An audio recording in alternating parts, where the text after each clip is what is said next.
இந்த மாதிரி உருண்டை பண்ணி வச்சுக்கலாம், ரெடி பண்ணி வச்சுக்கலாம். சரி சமச்சா இல்லைக்காங்க இந்த மாதிரி பண்ணிக்கலாங்க.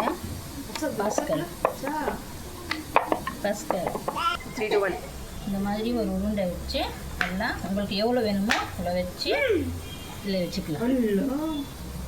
வச்சுட்டு இது அப்படியே மோமோஸ் மாதிரி பண்ணணுங்க. இது நல்லா இந்த மாதிரி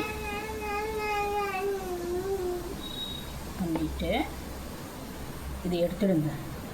உள்ளே வந்து வேகாது, இது எடுத்தால் தான் வந்து நல்லா அழகாகவும் வரும். அப்படியே வச்சு மாவில் டிப் பண்ணிக்கலாம். மாவில் டிப் பண்ணி லைட்டாக ப்ரெஸ் பண்ணுங்க. அப்போ தான் வந்து உங்களுக்கு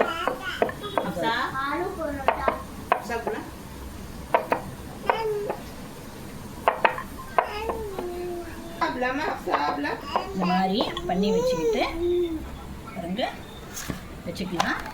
நான் சுடும்போது உங்களுக்கு காமிக்கிறேன். இது பாருங்கள் போட்டுக்கலாம்.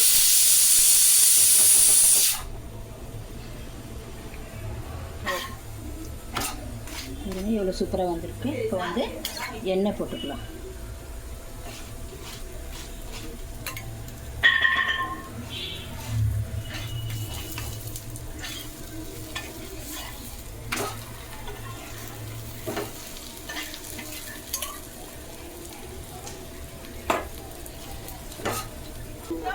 வெங்காயம் இவ்வளோ உப்பி வருது, இந்த மாதிரி வரணும்.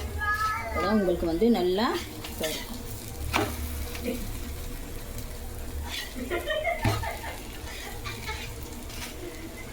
பாருங்க ரெடி ஆயிடுச்சு. இது எடுத்துக்கலாம். இவ்வளோ சூப்பராக வந்திருக்கு பாருங்கள். இவங்க பார்த்தா பாருங்கள் அப்படியே எப்படி இருக்குது, சூடாக இருக்குது, சூப்பராக இப்படி வந்து பாருங்கள். அதுதான் ஃப்ரெண்ட்ஸ், இது சூப்பராக ரெடி ஆகிடுச்சு. இதே மாதிரி நீங்களும் செஞ்சு ட்ரை பண்ணி பாருங்கள். ஷேர் பண்ணுங்கள், கமெண்ட் பண்ணுங்கள், சப்ஸ்கிரைப் பண்ணுங்கள். மறக்காமல் பெல் பட்டனை கிளிக் பண்ணுங்கள். புதுசாக வர்றவங்க சப்ஸ்கிரைப் பண்ணிவிட்டு பாருங்கள். நம்ம சேனலுக்கு சப்போர்ட் பண்ணுங்கள். பாய் எல்லா ஃபீஸ்.